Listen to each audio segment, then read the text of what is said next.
This is Thank You Mama, weekly lessons from mothers all around the world.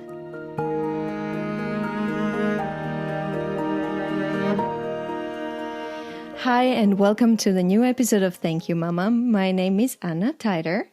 My guest today is Kimberley Law, and Kimberley is from Australia. She's an ESL teacher, and she has a very interesting podcast called Accented. And now, Kimberley, I need help with accent. Accented. Yes, accented. Accented. Help me with the accent on accented. Well, that's the beauty of the podcast, because it's to show people that accents are fantastic and it's okay to have an accent when you learn English. I think the main thing is as long as people understand you, I think it's fascinating when I hear so many different accents in Australia, and I'm so inquisitive. I want to know where these people come from. So I think it's part of your identity. I think it's great. Definitely. And this is how we got together, because of my weird accent. But I find it fascinating, and I find it so important as any kind of language teacher to say that what you just said, that the most important is to be understood. It really does not matter how correct it is or what your accent sounds like. Yeah. Which took me a long time to accept, learning both English and German. It took me a long time to accept that they don't have to be perfect. It's okay. I think it's, like I worked with a Russian teacher originally from Moscow, and she lives in Australia, and her accent is amazing. It's this very British, proper English accent, because back then she's in her early 60s now. She told me they were so strict in Russia. She would listen to audio each day and pick, the pronunciation and just, okay, this is how I need to enunciate. It's just fascinating to see how important it was back then. Yes. Yeah. In different countries. And you lived in different countries as well. You lived in Italy and France. Yes. It's a very Australian thing to want to leave. Not leave, it's to travel. It's definitely something Australians are sort of expected to do when either they leave high school, they go to university, or they're going to go travel. I love that. It's so important, especially nowadays when the world became so small and we are so intermingled. It's so important to learn about other cultures. I love it that your podcast does that as well.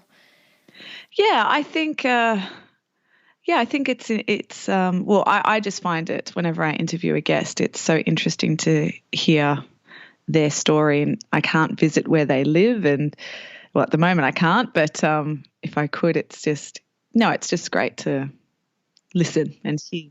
Yes, I told you I just interviewed a lady from Turkey today, and I learned a bunch of new things.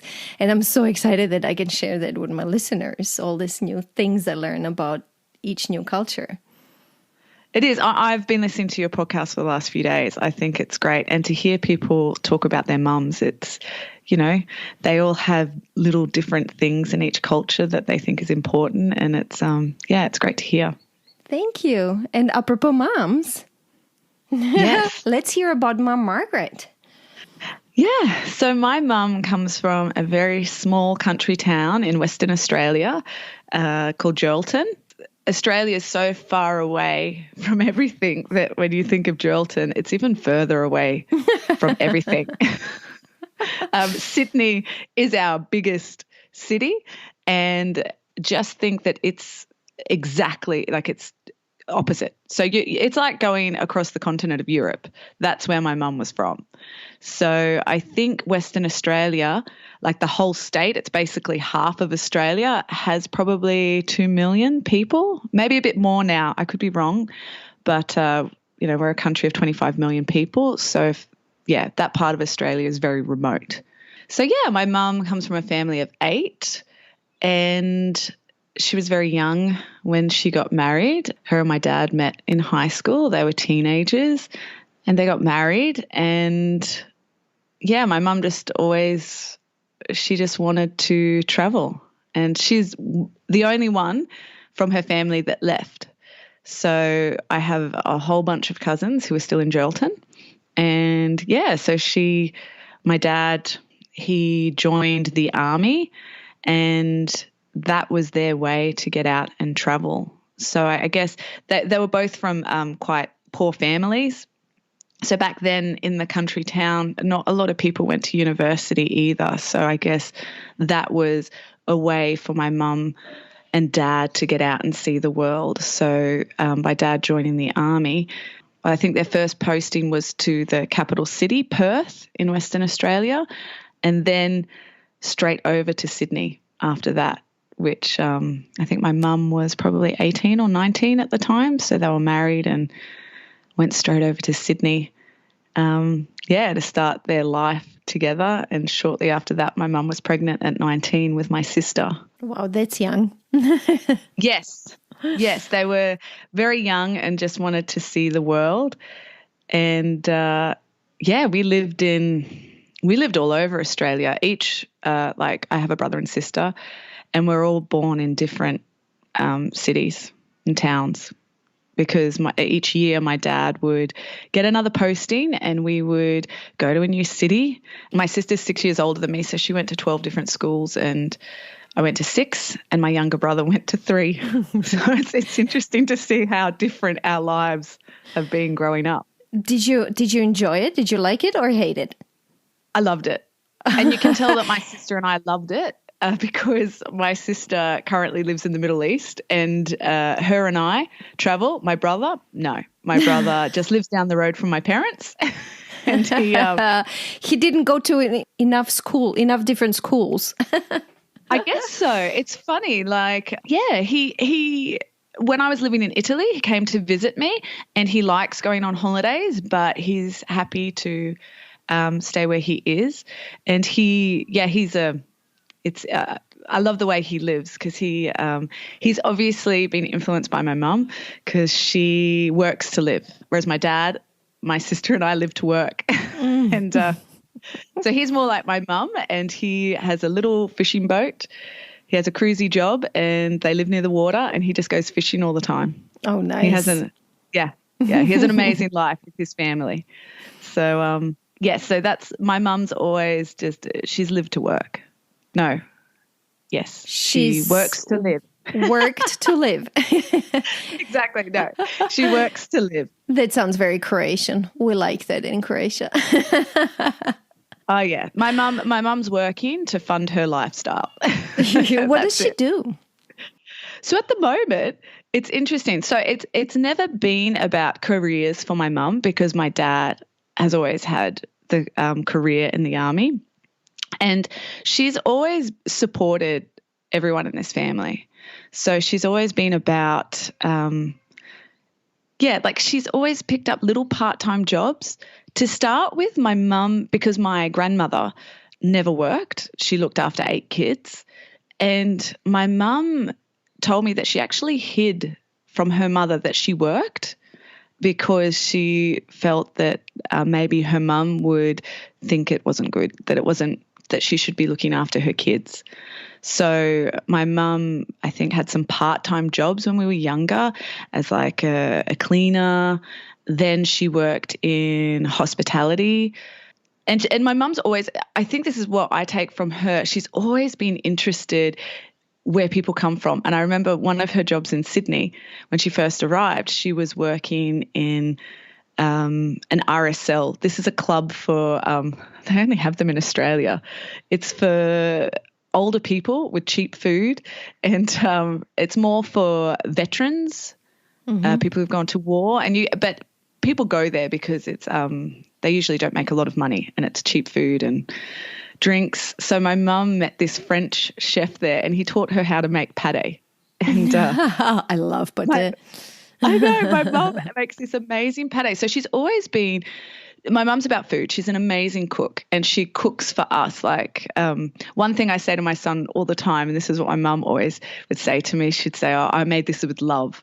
And, that's her cooking. She cooks for us, and she makes things with love. And even as a kid, I remember going to someone's house, and eating tacos for the first time, because back in the 90s, Mexican food wasn't huge. And I told my mum, and she's like, I'll go find it at the shop and make it. Or, like at school when growing up, I love Indian food. And so maybe at one of the multicultural days at school, I tried a curry. And, I tell my mum, so she would go out and she would find all these things. So she's always trying new things. And that's what's really cool. Like, yeah, I'm probably going off on a tangent about different things about my mom. Mom Margaret must be excited about internet and how you can find all the different recipes and videos about different kitchens and styles. And is she? Oh, definitely. Because even my sister went to the USA to study raw. She went to a culinary school, a raw cooking school. I don't know if you know much about that, just raw food. I do. One of the best things I've ever eaten was a raw restaurant in Los Angeles, and you just couldn't believe how great that was, and all uncooked. Actually, that's why my sister loves going to California, because there is a lot of raw restaurants there. And so, yeah, my sister's done a course, and she had a blog for ages about raw food. And my mum just, now my mum, she learned from my sister, and, she's always doing raw food. But she's so, just wanting to cook different things all the time. She's always sending me pictures of the food that she's cooked or what she's tried. So, yeah, that was a huge thing. My mum, she brings us all together. She's quietly in the background, but if it wasn't for her, we wouldn't be doing what we do now. She has been a huge supporter of our careers, but she's never been completely career focused. She takes jobs. And one thing I know she's always instilled in us is, if we're not happy, to just change it. Either, if we're not happy with our job, go find a new one. Mm-hmm. I know it's easy to say. Maybe in Australia we're very lucky in that sense, but, or if we're not happy, not just change it, like we change the way we are. She's always been, if, don't stay at something if you're not happy, make changes. I just gave 2 interviews about my experience with burnout. And if there's one lesson I took out of that, is that you really, when you're unhappy in whatever situation, you need to figure out why and start changing it. Just have the guts to change it. And I say the same thing as European. I'm like, you quit your job and take a little time to figure out what to do.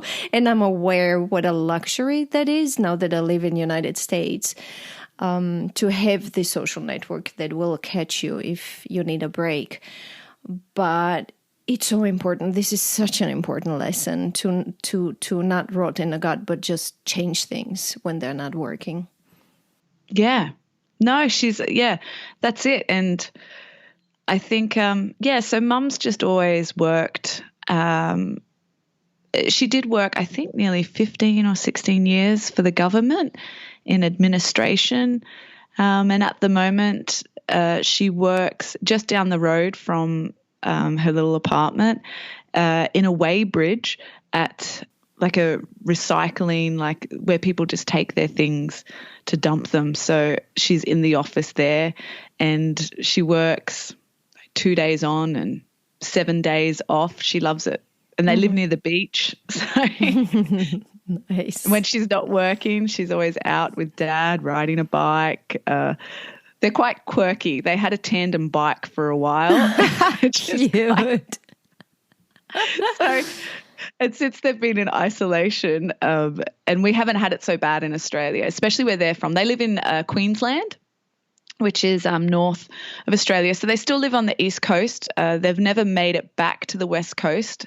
The East Coast of Australia is where the majority of Australians live. Mm-hmm. And so that's since Dad left the army about 20 years ago, they've settled in Brisbane. Mm-hmm. So they haven't really been affected by COVID-19. So she's just been out on the beach. It's winter. It's really good weather there at the moment. Lucky them. But so they're living the life. Kimberley, tell me more about pursuing your passions. Well, before I became an ESL teacher, my dream was just to be a rock star. And my mum, I love it. My mum was amazing because anything I wanted to do, she would just support. And from an early age, I could see that I was quite musical. And she never, I don't know if these are Australians, that we're really laid back.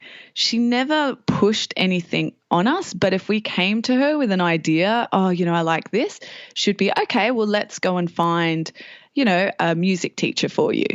So she was always very supportive of what we wanted to do. And I know she told me when growing up that she felt being in a family of 8, that it was, and coming from a poor family, it was hard to be an individual.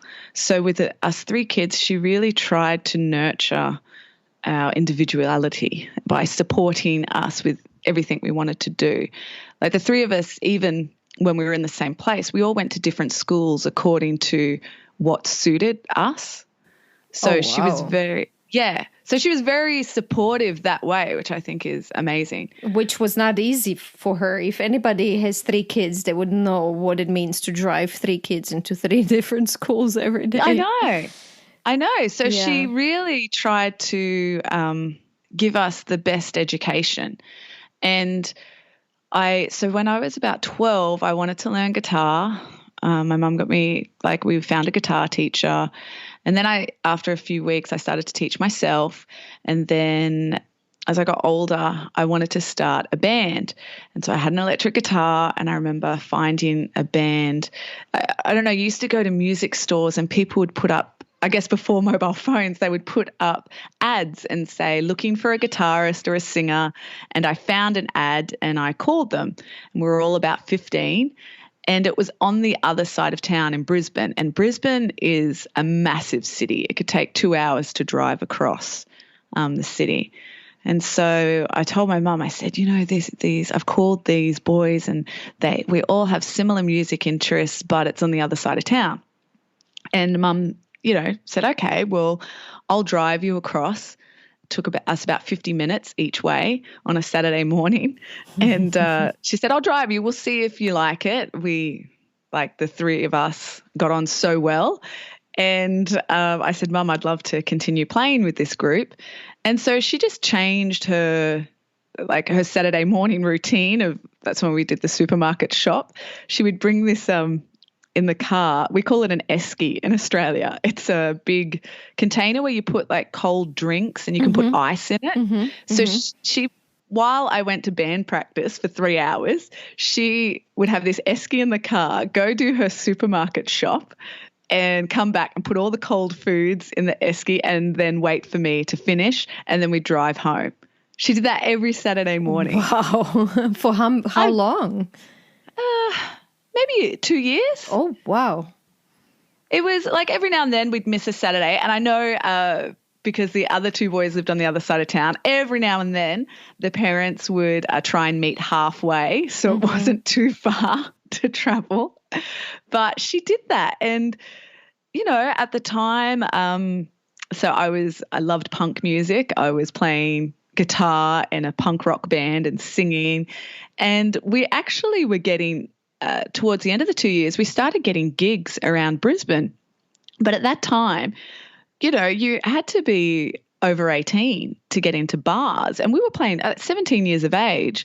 We were getting asked to play in bars. And my mum would even drive me to these bars and she'd have to escort us out because of the liquor license. But she would do that. And that was just amazing. I know my dad wouldn't, if that was my dad, no, he wouldn't do that. But my mum would do it. And to her, she was doing that because she thought, this is a passion. This is something that she's interested in. And she'd rather me be doing something that I'd want than just doing nothing on the weekends. Yes. Yeah. Yeah. I understand that as a mom. Yeah. She was like, this is, and she said at work, some women would hassle her too and say, why are you doing this? And you know what? In that time, our band went into this high school rock competition. We got to the finals. We got some free recordings. And then when I was like, I want to go to the Conservatorium of Music, and I had, as a 17-year-old, the Conservatorium of Music usually doesn't take people so young because they think you don't know what you really want to do. But because I had this portfolio and all this experience from 15 years of age, I was accepted into the popular music course straight away. Mm-hmm. So straight after high school, I went to the Conservatorium of Music. And, you know, I think I wouldn't have been able to do that if it wasn't for my mum. Mm-hmm. She would just completely supported me. Do you still play music? Not so much. I try. Look, it's funny. My husband tries to. He's a musician too, so he would love to just sit there and play. And I actually do a little bit of music teaching at the school that I'm in this year. They've asked me. There's some subjects that they need me to teach, and so yeah, when I can. It's hard with kids, but I do. My school asked me to record a song recently, and I got to sit there for a few hours with GarageBand, and I was like, actually, this is so much fun. I wish I could do it more. So when I can, I do, and I try to, It's interesting. To follow on from that, even I notice now with my son, I sort of have that similar, someone said to us that I've seen him play soccer, and he's 6 and he's a really good little soccer player. And it was suggested that he goes to do an extra soccer practice. And because my mum supported me so much, I thought, okay, well, I'll find a way to do it. And my husband said the same thing. Oh, don't worry about it. It's too much work. And I'm thinking, no, if he's got this skill and if he likes it, I'm going to try my hardest to get him to this second practice because, it's something that he enjoys. Mm-hmm. So I think, I'm trying to, I guess my mum's done that for me. I'm trying to do it for my kids too. I love that. Tell me about marriage. There was a lesson about marriage. Look, she's always, as much as she's supported us out, like all of us, she also, we need to invest in our marriage. And I guess it's something that I find these days that a lot of people can easily forget about. It seems to be all about the kids. And I know, ever since we've had my son and we've just had our daughter recently, I try to find the time for my husband as well. So a few years ago, every Thursday night, we'd go do salsa dancing and we'd get someone to watch my son and we would do that without fail. And it was something my husband's always wanted to do, is salsa dancing. And it's nice. It's really nice to have that time just for us. And I guess we really try to make the time that we can be away from the kids too, and we can also spend time with each other. I think that's important, and that's something my mum's always tried to do with us. And I remember as kids that it was more a duty that my dad, because he was quite high up in the army, he would have to go to these army dinners, and every now and then my mum would dress up and be the wife of my dad at these dinners. And it's lovely that you'd see them dress up. It is. And go out to these dinners every now and then. I have one last lesson I wanted to ask you about, which is seeing things in an equitable way. Yeah. I think this is something that has stuck with me. And I think it's it's really shaped who I am as a person.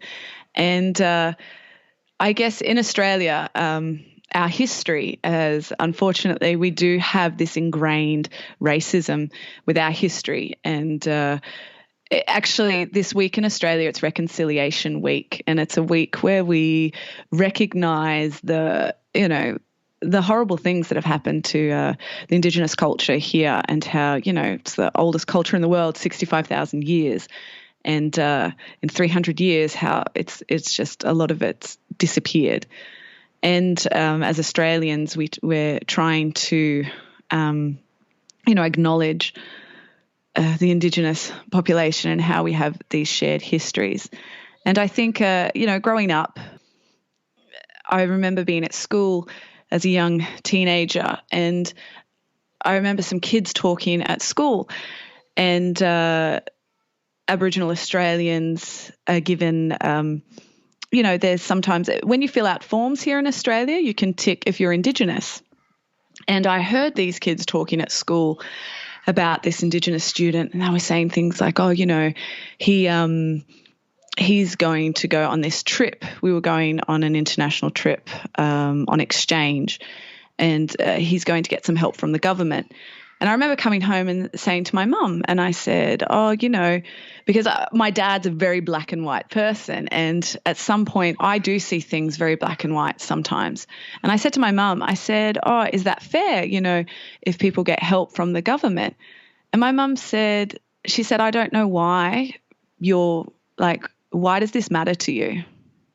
And I was like, oh, she said, we can afford to do this for you. You're going. But I don't know why you're interested in this. Why is this a big deal? Everybody has a different story, and everybody, comes from different backgrounds, and it's okay. You don't need to worry about this. And it really got me thinking, and it's like, yeah, you know what? And it's interesting because when I go to Europe, and when I lived in France, some people I felt were this is equal. We should all be the same. And we're not the same here in Australia. I was born into a different family, a very privileged family. And, people all come from different backgrounds. And it's made me see that, we're not all equal. And sometimes we need to notice that as Australians, that this is why things are different. We all start at different starting blocks. And that was a huge message my mum gave me. And I've always thought that, we all start with different privileges. And I'm very lucky. And the majority of Australians are very lucky where they start out, because unfortunately there are a lot of Indigenous Australians that don't have these privileges that I was born with. And that was a huge lesson. It reminds me of my hippie mom. Really? Yes. This is it. My mum I don't understand how my mum and this military man are together. They're complete opposites, but they've both given us this amazing upbringing. Kimberley, thank you so much. Thank you. Did I miss anything? Is there anything else you'd like to add? Look, if there's a thing my mum hasn't taught me, which I was very sad she didn't teach me, it was how to sew. She made these amazing matching outfits for my sister and I, and my sister, who was 6 years older, wasn't so impressed that her little sister and her were in the same outfit, but that was one thing she didn't teach me, but yeah. But listen, I wish she did. You still have time. When Corona is over and you don't need to isolate, do that. Go to your mom and have her give you lessons, because I feel the same way. My mom was just doing these amazing, amazing things. And when I asked her, she said, oh, you don't need to do this. You can pay somebody else to do it for you. That's so funny. That's what my mum would say. I know. Because I think they did all this stuff on their own, and then they could pay people, and they think, Mum's like, someone down the road can just fix your pants and it's cheap. I think they want us to concentrate on other things. The Turkish lady I just talked about said the same thing. She said, my mom never taught me how to take care of the house because she wanted me to study and build a career. But now that my mom is gone and I have a sewing machine, which looks like a total alien to me, I'm so sad, that I don't have that skill. Please go and take some lessons from your mom. Yeah. Do that. No, it is. I think that generation probably thinks that way. You're right. Yep. Well, thank you so much it was lovely to speak about this. Yes. Thank you for being my guest. Thank you. Bye-bye. Bye. If you enjoy Thank You Mama and want to help it grow, please take the 2 seconds to leave a 5-star review on Apple Podcasts. It really helps. If you'd like to get in touch, you can send me a mail at info@thankyoumama.net. You can also find me on Instagram, Facebook, and Twitter under Anna Teider. That's Tajder. This was Thank You Mama. Come back next week, subscribe, and tell your friends.